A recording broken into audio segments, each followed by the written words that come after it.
Olá pessoal, estamos de volta para mais uma aula. O assunto de hoje é momento angular. Vamos utilizar o livro Moisés no Zweig do Paul Tipler, todos volume 1, Física Básica. Você pode utilizar qualquer outro livro aí como suporte que trate do mesmo assunto. Vamos começar falando do momento angular de uma partícula. Então, seja m uma partícula que se move com velocidade v. Então, essa partícula está se deslocando aqui, está se movendo aqui no plano xy. Por definição, o momento angular L dessa partícula em relação à origem L é o produto vetorial de R com P. Então, R é esse vetor posição, né, o vetor que liga a origem do sistema, que é meu ponto de observação, até a posição da partícula M aqui, ó. E o momento linear da partícula, está dado aqui, ó, esse P igual a mv, que a gente pode decompor em uma parte que é perpendicular ao vetor R e a outra que é paralela. Então, nós já sabemos como é que se dá a questão da regra da mão direita aqui, né? Para até entender como é que funciona o vetor L observado aqui. Então, se você utilizar o seu polegar, né, para botar esse vetor aqui na direção do polegar, esse ficaria no dedo indicador, né? E aí o dedo médio, perdão, me esqueci aqui, o dedo médio daria a direção de L. Então, R, vetor P, né, polegar, indicador, e a direção de L, então, seria dada pelo dedo médio. Certo, pessoal? Ou também você pode utilizar a regra da mão direita, colocando a mão na direção, né, a palma da mão para acompanhar a direção do movimento. O movimento se dá assim, né, o movimento é uma rotação anti-horária, então L vai ser um vetor que sai do plano do papel mesmo. Bom, se RP, né, o vetor posição e P estão no plano XY, então o vetor L é perpendicular a esse plano e para fora da imagem, como nós já falamos, já que o sentido da rotação é anti-horário.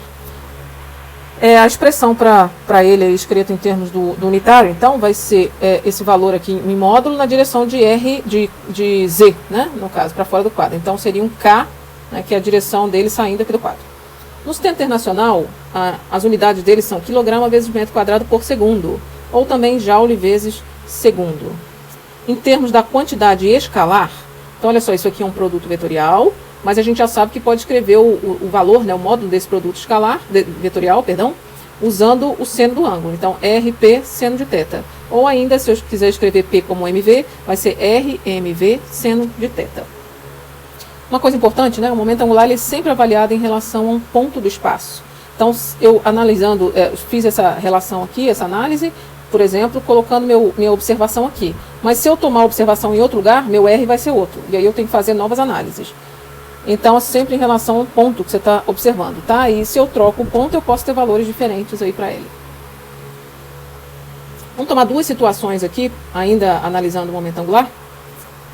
Primeiro, eu tenho um corpo, né? Uma partícula que faz uma rotação aqui, e essa rotação se dá no plano XY, ela está rodando aqui no plano XY. A velocidade dela é tangencial a essa curva, né? A velocidade v é tangencial a essa curva, e a velocidade ômega, ela está nessa direção, nesse sentido aqui, fazendo o corpo girar assim. Então, ômega vai ser um vetor que tem a mesma direção do sentido crescente de z, né? Só você botar a regra da mão direita aqui de novo, né? Observando aqui que você tem um movimento que é no sentido anti-horário, então ele vai ser positivo para z.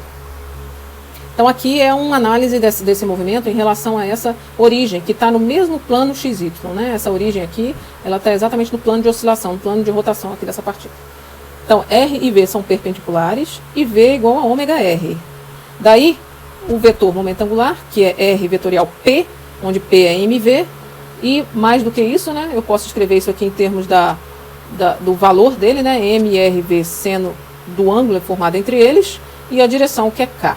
Lembrando que o ângulo formado entre eles, já que V é tangencial à curva, e R é sempre o vetor raio, né? Então ele sempre vai ser aqui, já que o movimento é circular, o R sempre vai ser perpendicular a V, então seno de 90 aqui é 1. Continuando, o momento angular então vai ser MR, no lugar de V eu posso botar o ômega R, nós comentamos, e K, né? Isso aqui é 1, então ficou K aqui. MR, vou colocar o R aqui junto do outro R, então vai dar MR ao quadrado vezes ômega na direção de K chapéu. Mas olha só, MR ao quadrado de uma única partícula nada mais é do que o momento de inércia dessa partícula, com respeito a esse eixo que eu estou olhando aqui, né, que é a própria distância r. Então nós vimos lá na aula de momento de inércia, que o momento de inércia de uma partícula é mr ao quadrado. Quando eu vou colocando mais partículas, eu vou somando essas contribuições aqui. Mais uma única partícula, mr ao quadrado. Então, esse aqui é o momento angular para uma partícula girando, e a observação seria em relação a esse eixo, né, Z, né, ao ponto O aqui, tá? Então, a observação em torno desse ponto, em relação a esse ponto O aqui. Muito bem, mas será que essa igualdade aqui, ela é verdadeira se eu tirar esse ponto O agora dessa minha observação aqui e passá-la aqui para baixo? Essa é a pergunta. Então, eu não estou mais observando aqui. Agora, meu ponto de observação é esse O' aqui. O movimento continua o mesmo, tá? A massa está aqui se movimentando aqui num plano XY também, né? E eu estou abaixo desse ponto aqui. Então, o que muda aqui? Na verdade, como minha observação é essa, meu R não é mais esse, ó. Esse é meu R só para o V igual a ômega, R continua sendo esse R aqui. Mas para a observação, na hora de analisar o momento angular, o R que vai interessar para mim é esse R' aqui. Então, quando a gente abre essa conta, a gente vê que realmente isso aqui não pode ser verdade para essa situação. Mas tem uma coisa interessante, apesar desse caso ser mais delicado, que quando você projeta esse vetor na direção de Z e perpendicular a Z, você vê que sobre essa componente perpendicular você não pode falar muita coisa. Ou você não pode garantir, né, nenhum tipo de relação assim. Porém, para a componente Z, você pode dizer que o momento angular na direção de Z é igual a I ômega. Então, não vai ser mais o momento angular igual a I ômega, como a gente tinha visto aqui, o vetor momento angular igual a I vezes o vetor velocidade angular. Isso aqui não é verdade para esse caso. Porém, a componente Z do momento angular é igual ao momento de inércia vezes o ômega, que é o mesmo ômega que a gente já tinha visto lá, esse ômega aqui. Então, gente, uma informação importante é que nem sempre você vai ter essa relação verdadeira. Como depende do ponto de observação, isso a gente falou lá atrás. A importância de você entender que, escolhendo pontos de observação diferentes, você pode ter situações completamente diferentes. Então, nesse caso aqui, você tem ainda uma componente que se conserva, que é a mesma direção do ômega, né? Mas a outra não tem como eu dizer isso, né? Se conserva, que eu quis dizer, que atende essa relação, tá, gente? Não a conservação que a gente vai ver mais à frente. Vamos falar um pouquinho de momento angular e torque. Lá atrás, na matéria de torque, se não me engano, nós já fizemos a relação entre torque e momento angular. Só que lá a gente partiu do torque. Agora nós vamos partir aqui do momento angular. Vamos tomar a derivada temporal do momento angular, dl dt. L é produto vetorial de R com P. P é mv. Vou abrir esse produto aqui. Então vai dar derivada de R com T vetorial mv, mais R vetorial derivada desse restante aqui. Quando a gente observa que dr dt é a velocidade, isso aqui é um produto vetorial de velocidade com um múltiplo da velocidade, a gente já sabe que isso aqui vai dar zero, já comentamos isso lá atrás. Do outro lado, sobra o R vetorial m dv dt, que é a aceleração. Então aqui surge uma força e aqui tem o R, né? Então essa força aqui é a força resultante. Essa força resultante também pode ser escrita em termos de somatório, né? E colocando o R para dentro do somatório, a gente tem a coisa conhecida aqui, que é o torque. Então, R vetorial F é o torque. Daí a gente tem exatamente a segunda lei para a rotação, que a gente já viu lá atrás, construindo de outra forma. Mas temos a mesma equação aí. Como essas quantidades são vetoriais, então nós podemos escrever em termos das componentes separadamente. E essas componentes, elas podem ser tão independentes que, para uma certa situação, você tem um comportamento, para outra você tem outro, para cada componente aqui você pode ter um comportamento diferente. Momento angular da massa m no movimento circular uniforme. É um caso particular que é importante ser tratado. Então, supondo uma partícula no movimento circular uniforme, vamos pegar aquele mesmo exemplo, uma partícula com uma certa velocidade, né? A única força que atua sobre a partícula é a força centrípeta, isso no movimento circular uniforme. Para onde que aponta a força centrípeta? Para dentro da curva. Tem que lembrar isso aqui, ó, força centrípeta aponta para cá. Então, o torque resultante, que, né, só depende dessa força, é R produto vetorial com essa força. E isso vai dar zero. Por quê? Porque o produto vetorial de R com um vetor que é paralelo a ele, que está em cima dele aqui, ó, tem a mesma direção, é zero. A gente já viu isso, porque não forma plano. Se não forma plano, eu não consigo achar uma quantidade perpendicular a esse plano. Então, isso aqui dá zero, né? Por conta dessa seno de... não é 90. desculpem o erro aqui, não é 90, né? Seno de 180. E seno de 180 é 0. Bom, como o DL dt é igual ao torque resultante, então, se essa quantidade aqui, se o torque resultante é 0, então DL dt é 0. Se a derivada de uma coisa é 0, né, em relação ao tempo é 0, então essa coisa é constante no tempo. Né? Então, isso aqui é uma informação também importante.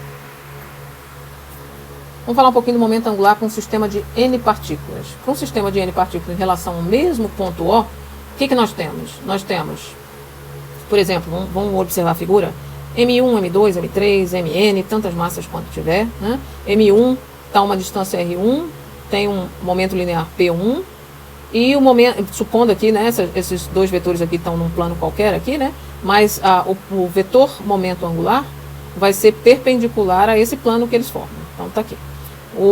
É difícil desenhar aqui, né, porque são 3 dimensões, mas a gente vai falando para tentar enxergar. O M2, então, está aqui o R2 e o P2, formam um plano, né, que não necessariamente está no plano XY não, tá, gente? Tentei fazer alguma coisa bem geral, mas nesse caso aqui, eu acabei pensando dentro do plano XY mesmo, e o vetor L2 está aqui em Z. A massa M3, que tem aqui o R3 e o P3, formam um plano, e aí o L3 que está aqui. Então, o momento angular é a soma dos momentos de cada uma das partículas, ou seja, é o somatório de I igual a 1 até N dos LI momentos aí existentes. Mas o que é isso aqui? É o MI, RI, produto vetorial de VI, abrindo esse LI aqui para a iésima partícula. Então, o momento angular é escrito dessa forma aqui, uma contribuição de todos os momentos. Supondo um sistema de partículas que gira em torno do eixo de simetria com distribuição simétrica de massa, então, ó, a gente vai tomar um problema anterior, porém a gente vai botar uma outra massa aqui, né? Lá a gente tinha uma massinha só, comentamos da dificuldade de você entender o momento angular lá como sendo I ômega, né? E aí nós vamos colocar uma outra massa que é igualzinha a essa, simétrica, está a uma mesma distância, elas estão girando aqui nesse plano. E eu estou observando nesse ponto O, tá? Em relação a esse ponto aqui. Então, em relação a esse ponto aqui, o momento angular vai ser a soma dos momentos, né? L1 mais L2 em termos vetoriais. Aqui tem uma coisa interessante. Se a gente observar, ó, a projeção desses dois vetores L1 e L2, né, que são resultados aí dessas duas partículas, na direção perpendicular a Z, a gente vai ver que como as massas são iguais, né, elas se movimentam aqui de uma maneira simétrica, aqui você vai ter uma componente de L2 que vai anular essa componente de L1 para cá. E aqui você vai ter uma contribuição de L2 e L1 que vai dar esse vetor L. Então, na verdade, olha só, quando eu tenho um sistema com duas massas, vale essa relação aqui, I ômega, né? Inclusive de forma vetorial mesmo. O vetor L é I vezes o vetor ômega. Então, isso aqui realmente é uma verdade, essa igualdade, inclusive vetorial. Uma verdade vetorial, por conta desse cancelamento aqui dessas duas quantidades que se opõem. Isso não acontece, gente, para aquele outro caso onde você tem uma partícula só, que vai ficar sobrando uma quantidade. Momento angular com corpo rígido, só que o eixo está no centro de massa, é mais fácil de trabalhar, né? Estou pondo uma rotação em torno do centro de massa e a distribuição de massa do corpo sendo uniforme. Então, pegar um disco aqui, por exemplo, ele gira aqui em ômega, velocidade angular dele, então vale essa relação, L é igual a I ômega, inclusive vetorialmente. Também aqui tem simetria, uma bolinha girando aqui, né? O ômega está nessa direção, o vetor momento angular está nessa direção e vale essa relação também. Tá? Então, quando tem uma certa simetria, é bem possível que a gente terá essa relação válida para todos os casos. Momento angular para um corpo rígido, só que o eixo agora está fora do centro de massa. Tá? O corpo em si é simétrico, mas o movimento não é porque eu tirei o eixo do centro de massa e vou colocar o eixo numa outra posição aqui qualquer. Tá? Só que esse eixo é paralelo ao eixo que passaria no centro de massa. Então, para a iésima partícula, eu tenho o momento angular dela, é R vetorial mv, e em termos, escrevendo esses valores, né, vai ser m, r quadrado ômega, que V igual a ômega r, para esse caso aqui. Então, fica com essa expressão aqui. Fazendo a soma sobre todas as partículas, então, esse MI, vou somando todos os outros M's, eu tenho que o momento angular, somando todas as contribuições, vai ser I' ômega, vetor ômega. Quem é esse linha, na verdade? Não é mais o momento de inércia em relação ao centro de massa. É o momento de inércia em relação ao eixo O'.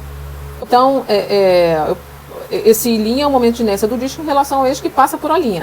Daí, usando o teorema dos eixos paralelos, já que esse eixo é um eixo paralelo ao centro de massa, né, eu posso, então, resolver essa questão. Então, olha só, o momento angular vai ser o momento de inércia do centro de massa mais aquela contribuição que é a massa, distância que esse novo eixo está do eixo do centro de massa. Então, essa distância é o H, isso aqui é um H, ó, mH ao quadrado, vezes ômega.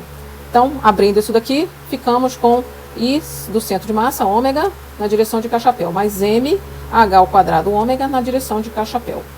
Só que o ômega, a gente sabe, né, a gente consegue escrever em termos da velocidade do centro de massa, né, eu vou fazer a velocidade do centro de massa igual a H ômega, né, porque o H é essa distância, e o ômega é a velocidade angular aqui de todas as partículas, então a velocidade do centro de massa é H ômega. Então eu posso jogar o ômega aqui dentro e escrever isso aqui em termos da velocidade do centro de massa. E essa seria então a expressão do momento angular quando eu tiro o eixo do centro de massa e coloco o eixo numa outra posição. E aí eu estou observando em relação a esse novo eixo. Isso aqui é diferente de a gente colocar o eixo, a observação, o olhinho lá embaixo, igual a gente tinha feito. Aqui nós deslocamos ele dentro do próprio material. Então aí a contribuição é dada exatamente pela transposição do eixo aqui que saiu do centro de massa e foi para um eixo paralelo aqui. Então o momento angular, né, o momento angular do centro de massa, que é essa quantidade aqui, né, é o momento angular em torno do centro de massa. Essa velocidade do centro de massa que eu fiz H ômega, ela é a velocidade do próprio centro de massa. Então esse V de cm é a própria velocidade do centro de massa. E essa quantidade m, velocidade do centro de massa H, é o momento angular de uma partícula de massa m e velocidade V de cm em relação à O'. Então essa quantidade aqui, ela funciona como se eu tivesse um corpo aqui exatamente no centro de massa, com toda a massa concentrada nele, né? Isso aqui fosse o momento angular dessa partícula que eu vou dizer que é uma partícula virtual, né? Que é como se você pegasse toda a massa e colocasse ela num único ponto, tá? Então você criou uma superpartícula aqui, seria isso, uma partícula supermassiva aqui. E esse seria então a contribuição do centro de massa aqui nesse momento angular, analisado em relação a esse O'. Vamos falar um pouquinho da conservação do momento angular para fechar essa parte aí da matéria. Para um sistema de partículas, a lei fundamental da dinâmica de rotação fornece a segunda lei para a rotação. Então, o que isso me diz? A taxa de variação com o tempo no momento angular total do sistema em relação a um ponto O, num referencial inicial, é igual a resultante de todos os torques externos em relação a esse ponto, que atuam sobre o sistema. Então, isso aqui é a transcrição dessa expressão aqui, nessa derivada de L com relação a T, que é igual aos torque de todas as forças externas aí. Por outro lado, se o torque das forças externas der zero, né, o que a gente vai ter? Isso aqui ser zero significa que dl dt vai ser zero. Derivada de uma coisa em relação a outra zero, essa coisa aqui é uma constante. Essa coisa, no caso, é o momento angular. Então, o momento angular é constante. Isso aqui nada mais é do que o princípio da conservação do momento angular, né? Um princípio de conservação é sempre importante na física. Se a resultante dos torques externos em relação a um dado ponto se anula, o momento angular do sistema em relação a esse ponto se conserva. Então, isso aqui é a transcrição em palavras para o princípio da conservação do momento angular, que é um tema extremamente importante, né? Todos os princípios de conservação são muito importantes na física. Ok, pessoal, vou ficando por aqui hoje. Tchau, tchau.